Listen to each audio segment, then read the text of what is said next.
Salut à tous et bienvenue sur la chaîne YouTube de Hat-Trick. Alors aujourd'hui, maillot évidemment de circonstance, t-shirt de Luton Town, club de Ligue 2 de 4ème Ligue anglaise, puisque cette vidéo va traiter des clubs de Football League. Donc je rappelle, la Football League, c'est la D2, la D3 et la D4 anglaise.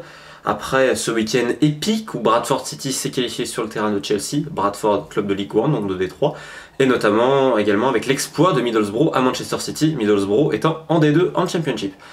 Alors ça fait beaucoup de remue-ménage en Angleterre, vous imaginez bien, ou dans le soleil de ma belle Écosse. Encore un grand beau temps aujourd'hui, je ne sais pas ce qui se passe. Moi ça m'a pas étonné, ça m'a absolument pas étonné, je pense que les suiveurs assis de Football League ne sont pas étonnés également par ce qui s'est passé. Alors plusieurs choses, déjà il faut comprendre que la FA Cup, alors il y a des joueurs qui vont nous sortir la fameuse phrase la FA Cup, c'est la FA Cup, qu'on a eu en interview et bon, ça nous a fait marrer. Mais honnêtement la FA Cup pour les clubs de Premier League, ça devient intéressant à partir des quarts, quoi, demi.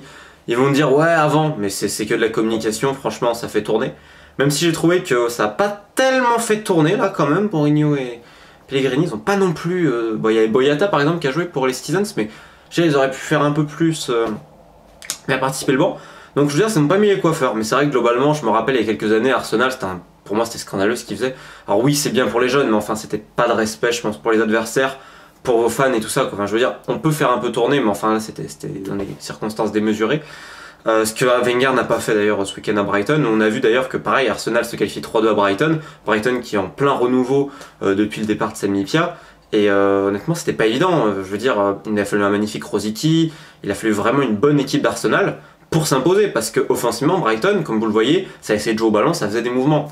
Et c'est exactement d'ailleurs ce qu'a fait Bradford et ce qu'a fait Middlesbrough, c'est qu'ils ne sont pas contentés de défendre. Et ce qui est intéressant dans ces clubs de Football League là, il faut comprendre que D2, D3, D4, c'est un monde un peu paranormal. Il y a 46 matchs dans l'année, vous jouez tous les 3 jours. Et le Championship par exemple, c'est le championnat où les joueurs courent le plus dans toute l'Europe. C'est-à-dire que l'intensité est complètement folle. Et pour avoir parlé à beaucoup de Français évoluant dans ces divisions, comme Dimoussi, qui a joué pendant des années à Nottingham, pour lui et pour plein d'autres, même Eladji Diouf, quand ils en parlaient, beaucoup d'équipes de Premier League n'arriveraient pas à être dans le top de Championship. Parce que le Championship aujourd'hui, c'est pas une D2, c'est une D1 bis. Il faut bien comprendre que en Championship aujourd'hui, vous prenez la majeure partie des équipes, vous les mettez en n'importe quelle autre première division au monde, enfin en Europe, les mecs sont pas relégables. Hein. Vous les mettez en Ligue 1, exemple simple, Derby County, Bournemouth et tout ça, ils sont moins dans le top 10, hein, très facilement. On parle pas des facilités économiques qu'ont ces clubs, parce qu'en Championship, on peut avoir des mecs à 200 000 net par mois. Moi, j'ai parlé du niveau, j'ai parlé de ces dernières années où le niveau a considérablement augmenté par l'apport de techniciens étrangers. On parlait de Brighton, Gus Poyet, quand il est arrivé, c'était ça. Garcia, pareil. Je peux vous parler également de jeunes coachs britanniques comme Eddie Howe à Bournemouth. Quelqu'un qui, par exemple, vous avez interdiction de relancer long. Derrière, vous devez construire, etc. Donc, toute cette philosophie-là, des mecs qui ont gardé, entre guillemets, des traditions britanniques. C'est-à-dire que, par exemple, à Bournemouth, vous avez souvent un 4-4-2. Mais c'est un 4-4-2, ça permute, tout ça. Mais en fait, c'est intéressant parce qu'il y a cet aspect un peu traditionnel et en même temps mélangé avec du jeu au sol, avec toujours cette idée d'aller vite vers l'avant, mais de plus la mettre au sol. Et bon, je me fais une belle répétition, mais je trouve que c'est super intéressant et donc c'est pour ça que le niveau a augmenté et que c'est beaucoup plus agréable à voir aujourd'hui que dans les années 90, dans le début des années 2000 où c'était quand même assez britannisé, bourrin. Vous avez aussi des jeunes, pas notamment écossais, faut quand même dire la vérité, je dis pas ça parce que j'adore l'Écosse, qui améliorent le niveau de ces divisions inférieures. On prend Sheffield United qui est en demi-finale donc de Carling Cup. Ils ont perdu que 1-0 à Tottenham. Faut comprendre que le milieu offensif de Sheffield United, c'est Stefan Skugel. Skugel, ça doit faire quoi? Allez, 50-55 kg, 1m65 à peine. Il venait de Livingston en D2 écossaise, il a coûté quasiment rien. C'est un superbe joueur et le mec aujourd'hui, il y a des clubs Premier sur lui. Devant, ils ont Mark McNulty, pareil, un jeune qui vient de Livingston, je crois qu'il a 22-23 ans. Alors pour l'anecdote, McNulty, quand il était à Livingston et qu'il y avait une séance de muscu, il regardait les autres et il faisait... Pas pour moi, enfin, not for me. Et le mec, il avait un petit bide. Bon, là, il a un peu perdu de poids, mais enfin, c'est un peu du folklore. Mais c'est des mecs techniques, quoi. C'est des joueurs de ballon.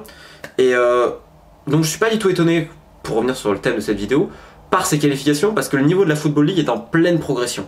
Il faut comprendre que, comme je vous disais, les techniciens étrangers, les techniciens britanniques, ou techniciens écossais, comme Steven Pressley à Coventry, l'apport de joueurs étrangers, le fait que maintenant la Première Ligue est tellement internationalisée que les joueurs anglais, qu'est-ce qu'ils font? Ils doivent descendre. Et on parle de bons joueurs anglais, donc forcément ça a augmenté le niveau. Pareil pour la non-league, la conférence South, conférence North, donc D5 et D6. Le niveau a également progressé. Alors je vous dis pas que c'est exceptionnel, et pas tous les clubs sont comme ça, loin de là.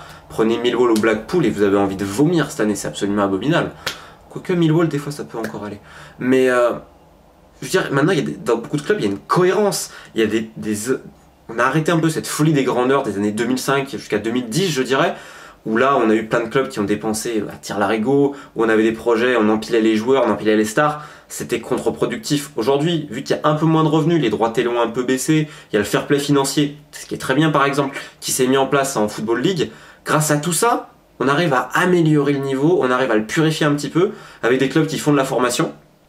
Et au final, ça nous donne que, par exemple, dans toutes les coupes cette année, que ce soit League Cup, on l'a vu avec Sheffield, on l'a vu avec Shrewsbury, on l'a vu, Shrewsbury D4, je rappelle, où évolue d'ailleurs le français Jean-Louis Akpak Pro, où on trouve des mecs comme Liam Lawrence, qui a été international irlandais, avec Mikey Mellon, l'entraîneur, un écossais, je crois qu'il est écossais, qui est quand même plutôt pas mauvais dans la manière dont il voit le foot.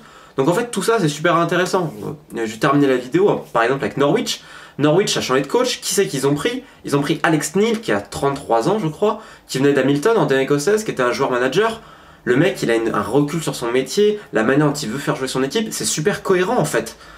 Et c'est ça aujourd'hui qu'il y a, c'est que les clubs de Football League sont cohérents. Tu prends Bradford, c'est quand même globalement assez cohérent avec Parkinson. Tu prends Middlesbrough avec 40K, tu sais exactement où il veut aller. Et en plus, ce qui est très intéressant avec Middlesbrough, c'est qu'ils n'ont pas que des joueurs étrangers, loin de là. Patrick Bamford, Leadbeater, comment il s'appelle le barbu, Clayton. Je veux dire, c'est des mecs, c'est des Anglais. Même si Bamford peut choisir la nationalité irlandaise. Et je veux dire, ils font un espèce de British core et ils incorporent quelques étrangers. Alors, Middlesbrough a incorporé Ayala derrière, qui était un flop à Liverpool, qui a jamais réussi. Là, hop, le mec, tu te dis, il explose. Il a quand même remplacé Woodgate, qui était blessé, qui était le capitaine. Tu prends le Ghanéen Adoma, pour moi, un super joueur. Il y a du talent, il y a beaucoup de talent. Donc ces éliminations-là, il faut pas dire que c'est les gros qui ont été mauvais, c'est les petits qui sont bons déjà, entre guillemets les petits, parce que Bradford c'est au moins 10 000 personnes quand vous allez là-bas. Et un derby à Bradford, derby Yorkshire, j'y mets pas les pieds. Si j'étais joueur adverse, je peux vous dire que l'ambiance elle est oppressante, et c'est génial à jouer. Et quand vous êtes un local, mais vous êtes galvanisé par cette ambiance. Donc c'est pas des petits clubs déjà qui ont éliminé Chelsea et Manchester City notamment. Gloire à la Football League. Gloire à ce football méconnu en France, qui est logique, on parle de division inférieure, mais qui mérite beaucoup, puisque on peut le critiquer sur plein de choses, le prix des places, sur le fait que des fois c'est n'importe quoi, vous avez des clubs qui utilisent 40 joueurs avec les prêts de 1 mois et tout ça. Mais ces clubs-là sont cohérents. C'est pas la première fois qu'ils font ce genre d'exploit. Donc voilà, je voulais faire une petite vidéo pour rendre hommage à tout ça, vous expliquer un peu pourquoi la Football League est de mieux en mieux. Et voilà, écoutez, j'espère que vous avez apprécié ça. Le retour des vidéos d'actu, normalement, ce sera une par semaine. Semaine spéciale Old Firm, semaine spéciale New Firm, peut-être avec un exploit de Rochdale ce soir. Alors, je sais pas si la vidéo sera en ligne tout à l'heure ou demain. On verra ce qu'ils feront contre Stoke, je crois, si je dis pas de bêtises. Je vous souhaite une agréable fin de journée. Et puis, n'oubliez pas, Luton, je vous conseille d'aller les voir. C'est un stade magnifique, Kenny Rough Road. Et puis, vous avez McNulty derrière, alias Sumo. Si vous avez 2 minutes, allez chercher sur internet, vous tapez McNulty, donc MCNULTY, Wrexham. C'était contre Wrexham, ils ont fait un montage vidéo de sa performance contre Wrexham et vous allez voir, parce que un mec aussi gros, faut pas croire qu'il est aussi fort. C'était le mot de la fin, vive le football britannique tout simplement.